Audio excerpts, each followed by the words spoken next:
E aí, tudo bem? Já investiu hoje? Seja muito bem-vindo a mais um vídeo aqui com Lucas Pitt. Tá aqui lá. É Contou nóis. Covid. E aí, bom, galera?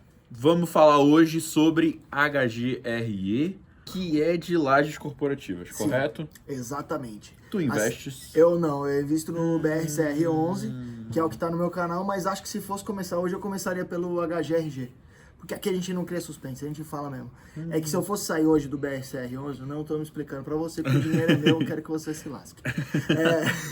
Mas se eu fosse sair hoje, eu pagaria bastante imposto. E dá uma tristeza de pagar imposto, rapaz. Concordo. E a pontuação total não foi tão melhor assim, né? É isso. Mas antes de comentar sobre o Snowflake, vamos comentar um pouco sobre o fundo e sobre a Eleven, que é a nossa parceira. Parceiraça. É isso.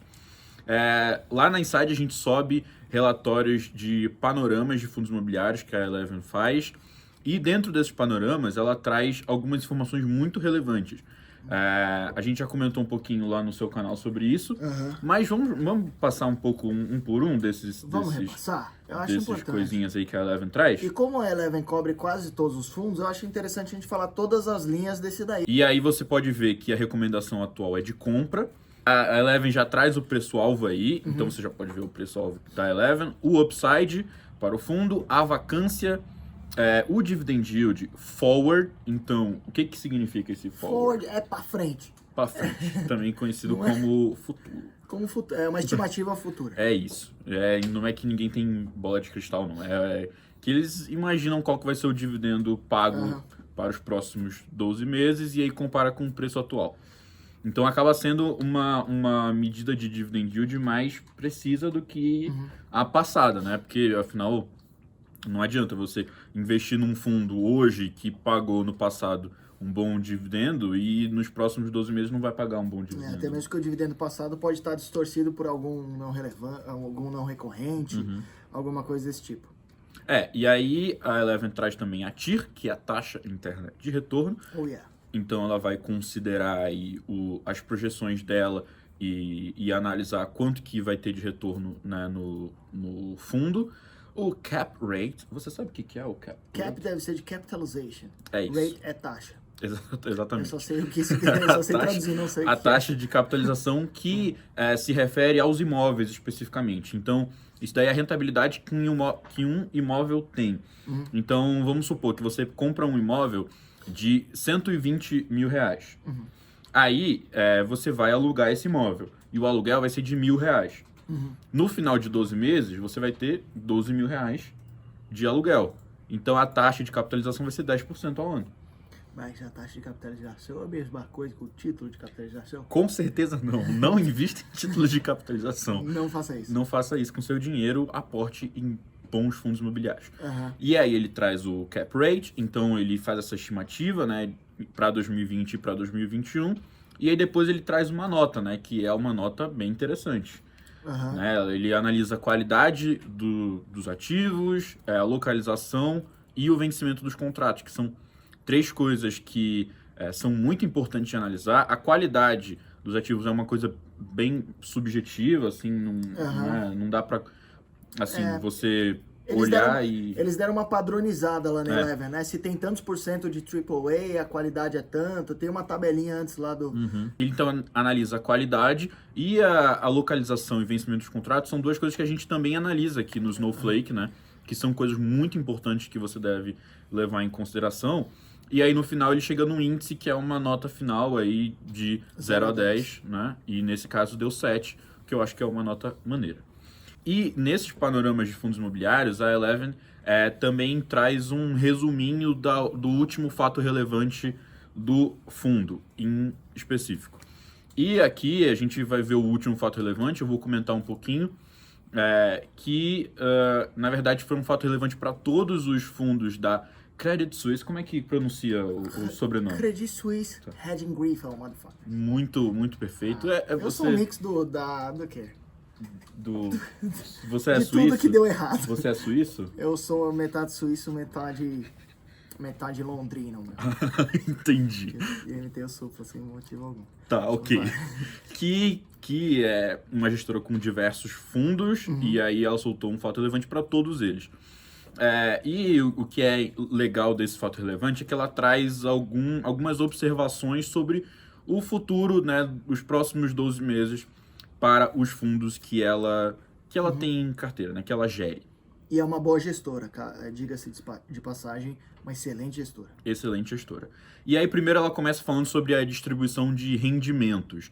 Que aí ela fala que no período de maior instabilidade, ela, no final das contas, ela fala que ela vai dar uma segurada para ela poder fazer caixa, né? Obviamente, que é meio lógico, né? Eu acho que todos os fundos acabaram fazendo um pouco disso, né? Até mesmo porque os imóveis estão mais atrativos, né, para compra, que deve ser das outras coisas que ela fala ali. Sim.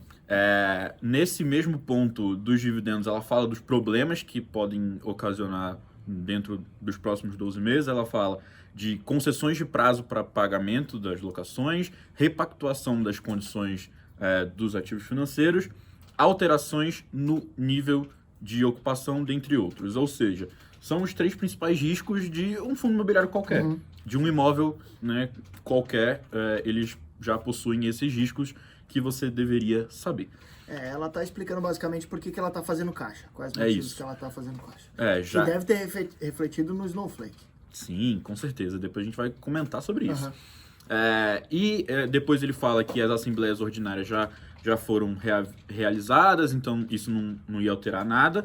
Depois ele fala também que é aquela questão das aquisições, que o ciclo imobiliário é favorável para aquisições.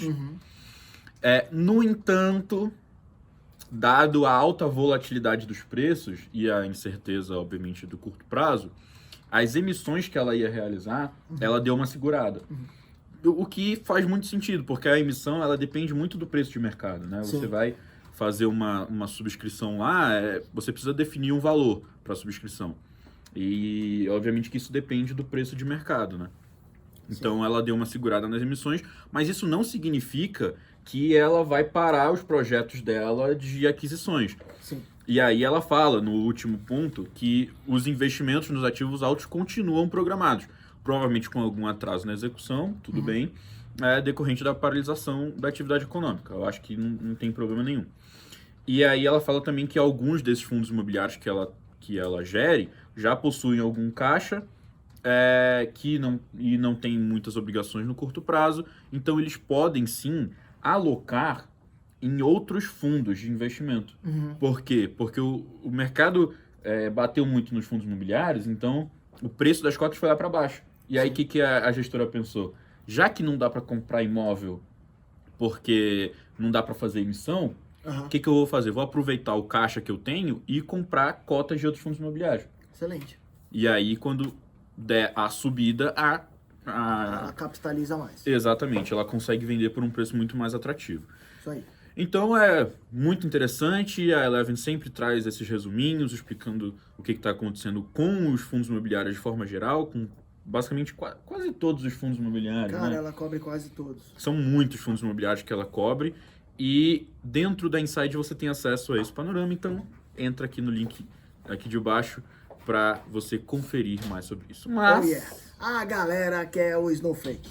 A galera, ela gosta da nota, ela gosta dos indicadores. Gosta de coisas objetivas. Ela gostam de palavras ao vento. A galera quer dinheirama, não quer saber nem se tem laje corporativa, se tem galpão logístico, ou se tem...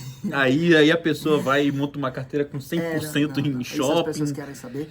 É importante ter os aspectos qualitativos também, mas o quantitativo acho que dá uma segurança extra pra rapaziada. E aí que entra o Snowfreco.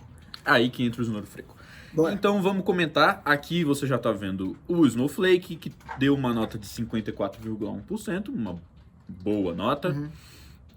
E aí a gente passa pro primeiro ponto, que é dividendos. É nesse... E aí? Bom, é óbvio que não passou na mão. O que você tem a dizer? Tenho a dizer que eu não sei se o dado das coisas estão errado, ou se o parâmetro está errado, ou se você acha engraçado. Olha o sorriso na cara desse desgraçado. Muito bom. Ele acha engraçado. Tem que acabar mesmo. Tem que dar uma nota baixa mesmo. Cara, nem tem nenhum ativo que dá 100% de dividendos. Não tem. Não teve nenhum. Já vi 100% crescimento, já vi 100% operacional, já vi em rentabilidade, tudo. Em dividendo não passa. Quero atrapalhar a sua metodologia? Não. Talvez. Não quero. Não quero. Afinal, quanto mais mística for a sua metodologia, Uau! mais curso você vende. Tá bom. Eu Então, vou ajudar a vender seu curso. vai sair, né, o Modéstia curso. quantia. Vai sair o Depois curso. A gente combina. Tá, a gente vai combinar. Beleza. Então vamos falar sobre dividendos. O dividend yield não passou no parâmetro. Ah, vá. Que loucura. Eu acho que se não fosse essa segurada aí que a gestora deu, poderia ter passado. Uhum.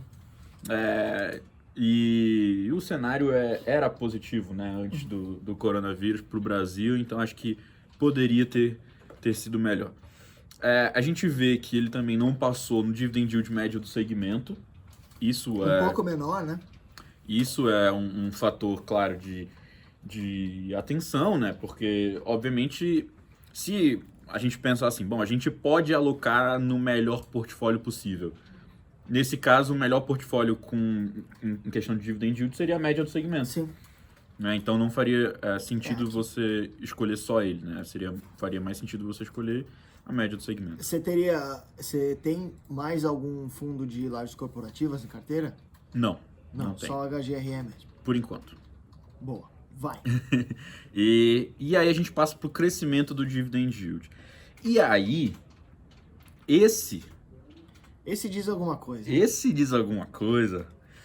Por quê? Primeiro de tudo, é um fundo que tem mais de 5 anos, então deu para fazer essa comparação maneira. E no crescimento de dividend yield de 1 ano, cresceu o dividend yield bastante assim. Passou no meu parâmetro. Aconteceu alguma coisa no terceiro ano ali, Fernando? Aconteceu alguma coisa. Porque em 5 anos foi bem. Em 3 anos deu uma patinada. Em 1 ano foi bem? Alguma coisa aí no meio do caminho aconteceu, é isso que você está querendo dizer? Não era isso que eu estava querendo dizer, isso é uma conclusão que faz muito sentido. O que eu estava querendo dizer é que o dividend yield subiu no último ano e os dividendos caíram no último ano. Então o que aconteceu? O preço caiu mais do que o tanto que ele paga de dividendos. É isso, era essa a conclusão que eu queria fazer. Caiu mais do que os dividendos, ou seja, pode ser que esteja num momento interessante para comprar. Sim. E isso aí, se reflete no valuation que a gente vai falar mais para frente. Se reflete no valuation, com certeza. E como o Pete falou, teve algum problema em 3 anos, e para isso você deveria entender o que aconteceu, e aí a parte qualitativa da análise, você deveria ver o histórico, ver o que aconteceu. Possivelmente, não foi o dividendo que caiu sozinho, provavelmente teve alguma coisa que aconteceu nesse meio do caminho. Normalmente é o que, Fernando? Dá um spoiler para nós. Normalmente como a gente está falando de dividend yield, normalmente é uma variação no preço. Sim. Tá? Então, que é o mais volátil, né? Que é o mais volátil, né? Até porque os aluguéis dos imóveis mudam muito pouco, né? Por mais que a vacância mude de um mês para o outro, mas o valor final da receita de aluguel muda muito pouco, né? Sim. Então, muito provavelmente foi uma volatilidade maior nos preços. Perfeito. E aí a gente passa para a análise do crescimento de dividendos e a gente percebe que sim, de fato, os dividendos caíram em 1 ano, caíram bastante, mas provavelmente o preço caiu muito mais, que é isso que indica o dividend yield. E em 3 anos também caiu. Só que a gente percebe que os dividendos em 3 anos caíram mais do que o dividend yield em 3 anos. Ou seja, o que isso significa? Então o dividendo acabou caindo mais que o preço. Exatamente. O preço não caiu tanto assim. O preço não caiu tanto assim. Né? Então, nesse caso, provavelmente teve algum não recorrente nos dividendos. Vamos falar do operacional do fundo imobiliário. O operacional deu uma nota de 45,5%, que você acha? Não é deixou um pouco a desejar. É o ponto mais importante na análise do fundo, se eu fosse analista. É isso. Deixou um pouquinho a desejar. E a gente vai ver aí o porquê que deixou um pouquinho a desejar. Primeiro de tudo, é um fundo com muitos imóveis. 22 imóveis é bastante. É bastante imóvel. Lembrando que ele não detém 100% necessariamente desses 22 imóveis. Não é 100% dos imóveis, o que é positivo também, já que ele consegue alocar melhor o dinheiro do fundo. E ele é bem diversificado geograficamente. Tem Sim. 4 estados, é maior do que 2, então ele passou nesse indicador também. Mas é bem focado em São Paulo, né? Mas o Snowflake não quer saber também. É isso, o Snowflake quer quantidade de estados. Aham. E depois, os contratos dele também vencem acima de 3 anos, o que é muito positivo. E aí vem uma sequência de 0, que é a vacância física do fundo. Então a gente vê que foi um fundo que sofreu bastante com o coronavírus, perdeu aí uma boa parte da sua ocupação. Ele está agora com 21,9%, e isso daí é bom deixar claro que isso, dependendo do dia que você está nos assistindo, pode ser que tenha saído um novo relatório gerencial. Sim. E o fundo tenha melhorado, né? Mas por enquanto tá nessa taxa de vacância alta, acima de 20% é bem alto. Você considera mais de 8%, já não passa. Acima de 8% já não passa. E mesmo assim, ele não conseguiu melhorar a taxa de vacância nos últimos 3 meses e no último ano também. E para piorar... De um ano para cá, ele piorou. ele piorou. E para piorar, ele foi pior do que a média do segmento. Sim. Então, são fatores de risco que a gente Isso tem a ver com o aspecto qualitativo, de que talvez ele seja tão AAA, que o preço do metro quadrado seja tão caro, que a vacância tende a ficar um pouco mais alta do que o normal? Será? É uma questão para que você leia o relatório gerencial e não fique usando as ideias do meu analista. Então tá bom, se não é para Não, eu fala aí, comentar... fala aí. Não, o que eu acredito que é assim, que quando um fundo tem tem imóveis de alto padrão, ele normalmente tem uma demanda maior. Então, por mais que ele passe pouco tempo com uma vacância alta, essa vacância alta não vai ser por muito tempo, né? Ele logo vai conseguir alugar os imóveis. E, pelo menos, nos últimos 3 meses, ele não conseguiu reverter essa situação. Bom, então o operacional ele deu uma vaciladex. Uma vaciladex. E aí a gente vê também a questão de patrimônio líquido e caixa, né? Isso ele passa porque ele é gigantesco, mas em caixa ele não passa porque ele tem pouco dinheiro em caixa. E aí o que isso pode significar? Diversas coisas. Pode significar que ele usou esse caixa, por exemplo, para comprar os fundos imobiliários, como a gestora falou que ia fazer. Isso pode significar também que ele realmente não se preocupou em fazer caixa, ou pode significar que ele fez alguma aquisição recente e que liberou o caixa na última aquisição. Isso aí. Né? Mas o que a gente está analisando aqui é o quantitativo, e ele não passou no meu parâmetro de 5% e também ficou abaixo da média do segmento. Tá, aqui em crescimento. Ele passou em tudo. Passou em tudo. Ou seja, é um fundo que, apesar de ter mais de 5 anos, cresce bastante. Né? Então a gente vê que pode ser que o fundo esteja bastante focado em realizar novas aquisições. E a gente vê o patrimônio líquido que cresceu 58,2%, isso é um crescimento muito, muito alto mesmo. Fez alguma nova emissão, provavelmente. Com certeza. E aí a gente vai analisar o valor patrimonial por cota, né, por ação, que deu um crescimento de 8%. Ou seja, apesar dele ter feito aquisição e a gente ter feito emissão, e aí a gente consegue ver que ele fez a emissão, porque, obviamente, o crescimento do patrimônio líquido não foi igual ao crescimento do valor patrimonial por cota, ele fez a emissão no meio do caminho, mas mesmo assim... Quando você divide pelo número de cotas, ele cresceu do mesmo jeito. É isso. Fez boas aquisições, Fez então. excelentes aquisições. Ele não diluiu o cotista, né? E não diluiu o suficiente... O patrimônio por mini pedaço. Exatamente. Não diluiu o suficiente o cotista, já que ele fez boas aquisições. Animal. E a gente vê que ele fez boas aquisições também em 3 anos, porque o valor patrimonial cresceu nos últimos 3 anos. E os ativos cresceram bastante, isso daí dá para perceber, né? Já que ele fez aquisições. E a gente percebe que a receita com o aluguel nos últimos 6 meses cresceu.